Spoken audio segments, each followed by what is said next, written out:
नमस्कार। आज मैं आप सब लोगों के सामने महिलाओं से संबंधित कुछ अधिकारों की बात करना चाहती हूँ। मेरी हमेशा कोशिश रहती है कि मैं महिलाओं को जागरूक कर सकूँ। जितनी मेरे से कोशिश होती है मैं उतना महिलाओं को ज़्यादा से ज़्यादा देने का मैं प्रयास करती रहती हूँ।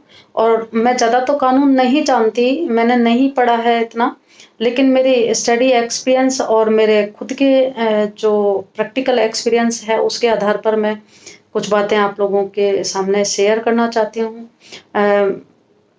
मेरा हमेशा यही प्रयास रहता है कि महिलाएं ज़्यादा से ज़्यादा अपने अधिकारों को जानें, जागरूक हों, क्योंकि एक पुरुष को अगर हम शिक्षित करते हैं तो केवल एक पुरुष ही शिक्षित होता है, और यदि हम एक महिला को शिक्षित करते हैं तो उसके साथ एक पूरा परिवार, पूरा समाज शिक्षित होता है। और एक बहुत बड़ा बदलाव आता है महिला को शिक्षित करने से।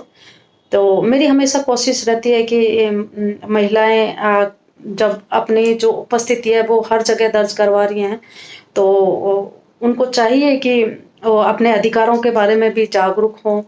क्योंकि एक बहुत बड़ा वर्ग आज महिलाओं का शिक्षित हो गया है, लेकिन शिक्षित होने के बावजूद भी वो अपने अधिकारों से अनभिज्ञ हैं। चाहे वो शहरी महिला हो, चाहे वो ग्रामीण महिला हो, दोनों ही अपने अधिकारों से अनभिज्ञ हैं। तो उनको अपने अधिकारों की जानकारी होना बहुत ज़रूरी है, क्योंकि अगर महिला अपने अधिकारों की जानकारी रखती है, उनको अगर अपने अधिकारों का पता है तो वो एक एनर्जी फ़ील करती हैं और वो एक हर सवाल का जवाब दे सकती हैं और अपने हर परिस्थितियों से वो लड़ सकती हैं। उनमें एक आत्मविश्वास रहता है। और कभी-कभी क्या है कि अपने दैनिक जीवन इनकी जानकारी नहीं होने से उनके दैनिक जीवन के साथ-साथ कभी-कभी विकट परिस्थितियों का भी उनको खामियाज़ा भुगतना पड़ता है। तो ऐसी स्थिति में उनको चाहिए कि हर चीज़ की जानकारी हो, तो बहुत अच्छी बात है। सीखना चाहिए हमेशा, सीखने की कोई उम्र नहीं होती। मैंने कोई कानून नहीं पढ़ा है, लेकिन फिर भी मैं पढ़ती हूँ, सीखती हूँ।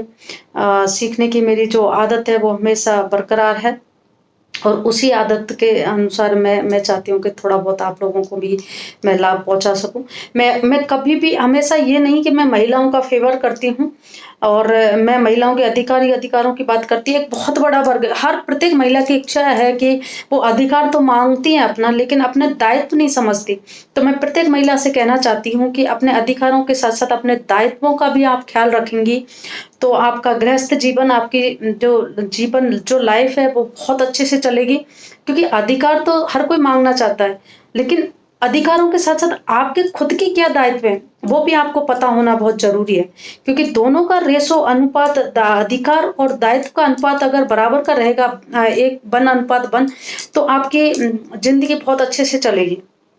तो इन सब चीज़ों का ध्यान रखते हुए मैं आपको बस एक संक्षिप्त में जो संविधान में हमें जो महिलाओं को जो अधिकार दिए हों उनके बारे में मैं आपको जानकारी दे देती हूँ। पहला जो अधिकार की मैं बात कर रही हूँ, गोपनीयता का अधिकार। यदि कोई महिला जो बलात्कार की जो प्रताड़ित है, तो धारा 164 के तहत वो अपनी गोपनीयता रख सकती है। अ, और दूसरा जो है निःशुल्क कानूनी व्यवस्था का अधिकार। कोई भी महिला अगर कानून से निःशुल्क सहायता मदद लेना चाहती है तो उसको मिल सकती है। वो इससे अपने आप को मतलब इसका लाभ ले सकती है महिला। जैसे सरकारी वकील आदि की उसको सहायता मिल सकती है। देर से शिकायत दर्ज कराने का अधिकार। कई बार महिलाएँ के साथ जब ज़्यादती होती है या कोई बलात्कार होता है या जो शोषित होती हैं, तो काफ़ी समय बीत जाने के बाद भी वो अपनी शिकायत दर्ज करवा सकती हैं। 0 एफआईआर का अधिकार। इसमें महिलाएँ केवल ऑनलाइन या ईमेल के ज़रिए या डाक के ज़रिए लिखित अपनी शिकायतें भेज सकती हैं उसके तहत। और समान वेतन का समान अधिकार। इसमें महिलाएँ समान कार्य के लिए समान वेतन पाने की हकदार होती हैं। समान पारिश्रमिक अधिनियम जो 1974 जो बना है उसके तहत समान कार्य के लिए समान वेतन का प्रावधान रखा है, तो इसका महिलाएं अपने आप में लाभ ले सकती हैं।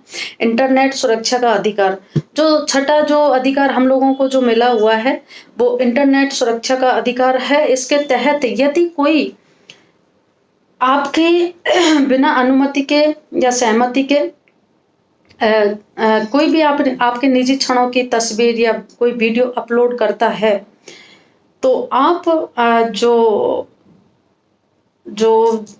आप उस जो सूचना प्रौद्योगिकी इंटरनेट की आईटी एक्ट की धारा 67 और 66E के तहत आप अपने आप को प्रोटेक्शन कर सकती हैं। आप इस अधिकार का प्रयोग करके आप सामने वाले को सजा दिला सकती हैं। सुरक्षित कार्यस्थल का अधिकार, यदि आप वर्किंग वुमेन है, किसी भी संस्था में आप काम करती हैं, तो वहाँ पर न्यायालय द्वारा आदेश है कि जो वहाँ का नियोक्ता है वो वहाँ पर एक समिति बनाए और उसमें जो नेतृत्व करता है वो भी एक महिला हो, और वहाँ पर महिलाओं की संख्या 50% से अधिक हो या 50% से कम नहीं होनी चाहिए। तो उसमें आप अपने, अगर आपके साथ कोई भी किसी भी तरह की यौन उत्पीड़न से संबंधित या कोई भी आपको प्रताड़ना होती है, तो आप अपनी शिकायत वहाँ दर्ज करवा सकती हैं। कोई भी महिला हो, इंटर्न, पार्ट टाइम या कोई भी साक्षात्कार करने के लिए अगर वो आई हुई है महिला, तो वो भी अपनी शिकायत वहाँ पर दर्ज करवा सकती है। कन्या भ्रूण हत्या के खिलाफ अधिकार, तो इसके तहत आप कि अगर आपके ससुराल वाले आपका लिंग परीक्षण के लिए आप पर प्रेशर डालते हैं, तो आप इस अधिकार का प्रयोग कर सकती है। और आपका जो कन्या भ्रूण परीक्षण है वो मेडिकल टर्मिनेशन ऑफ एक्ट 1971, वो ही आपका जो भ्रूण परीक्षण है वो कर सकते हैं। तो इसके तहत आप अपनी सुविधाएं ले सकती हैं। हिंदू उत्तराधिकारी अधिनियम अधिकार, इसके तहत यदि आपकी शादी हो गई है उसके बावजूद भी आप अपने पिता की संपत्ति में बराबर की हिस्सेदारी रखती हैं। और स्ट्रीट पर उत्पीड़न का अधिकार, यदि आप पर कोई भी अपमानजनक टिप्पणी या किसी भी तरीके की आक्रामक हिंसा कोई करता है, तो आप इस अधिकार के तहत आप अपने आप को प्रोटेक्ट कर सकती हैं। और आईपीसी की धारा 294 और 509 के तहत आप अपने आप को इसमें सुरक्षित कर सकती हैं। पुलिस कार्रवाई संबंधित अधिकार, इसमें आप के साथ यदि कोई भी आपसे अगर आपसे कोई गलती होती है, या तो आपको अगर पुलिस आपको गिरफ्तार करने आती है, तो उसमें महिला अधिकारी होनी चाहिए, महिला पुरुष होनी चाहिए। और आपको सूर्यास्त के बाद और सूर्य उदय से पहले आपको गिरफ्तारी नहीं कर सकती। और उसमें भी आपको अगर आपके जैसे आपके मेडिकल जांच अगर होती है, तो वो उसमें साथ में महिला पुलिस होना बहुत ज़रूरी है। और सरकारी हॉस्पिटल में ही आपका मेडिकल हो सकता है। और महिला पुलिस की अनुपस्थिति में जो पुरुष है वो आपको गिरफ्तार नहीं कर सकता है। घरेलू हिंसा अधिनियम 2005, इसमें आपको 498A के तहत आप अपने आप को जो दहेज हत्या है वो ये धारा आपको प्रोटेक्ट करती है।